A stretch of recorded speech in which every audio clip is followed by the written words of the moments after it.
या बातमीचे प्रायोजक आहेत हॉटेल हैदराबादी लज्जत। आमचा पत्ता कल्याणी टॉवर समोर, सोलापूर।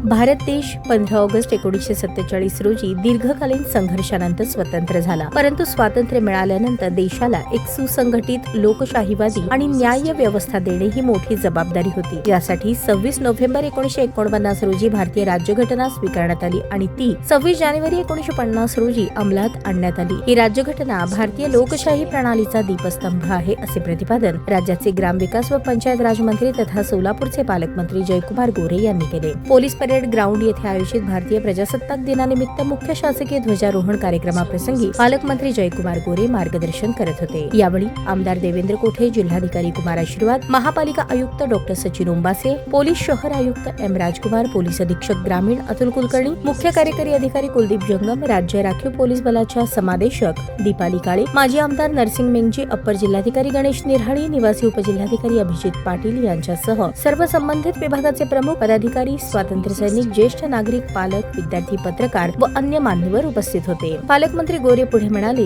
भारतीय लोकशाही प्रणालीचा दीपस्तंभ ठरलेली राज्यघटना ही जगातील सर्वात मोठी लिखित संविधान आहे। घटना समितीच्या मसुदा समितीचे अध्यक्ष डॉक्टर आंबेडकर हे होते। त्यांनी संविधान निर्मितीत बहुमोल योगदान दिले। संविधानाने आपल्याला न्याय, स्वातंत्र्य, समता आणि बंधुता या मूल्यांचा वारसा दिला। प्रत्येक नागरिकाला समान अधिकार, धर्म स्वातंत्र्य, अभिव्यक्ती स्वातंत्र्य आणि शिक्षणाचा हक्क दिला। त्यामुळे भारतातील लोकशाही जगातील सर्वात मोठी आणि सशक्त लोकशाही म्हणून ओळखली जाते, असे त्यांनी सांगितले। प्रारंभी पालकमंत्री जयकुमार गोरे यांच्या हस्ते प्रजासत्ताक दिनानिमित्त मुख्य शासकीय ध्वजारोहण झाले। त्यानंतर येथे उपस्थित असलेले ज्येष्ठ स्वातंत्र्य सैनिक, लोकप्रतिनिधी, ज्येष्ठ व मान्यवर नागरिक, पदाधिकारी, अधिकारी, कर्मचारी, विद्यार्थी, पालक, पत्रकार बांधवांची सदिच्छा भेट घेऊन प्रजासत्ताक दिनाच्या सर्वांना शुभेच्छा दिल्या। गोरे यांनी भारतीय राज्यघटनेच्या उद्देशपत्रिकेचे वाचन केले। त्यानंतर याप्रसंगी तंबाखूमुक्ती, कुष्ठरोग मुक्ती तसेच बालविवाह प्रतिबंध याबाबत सर्वांना शपथ देण्यात आली।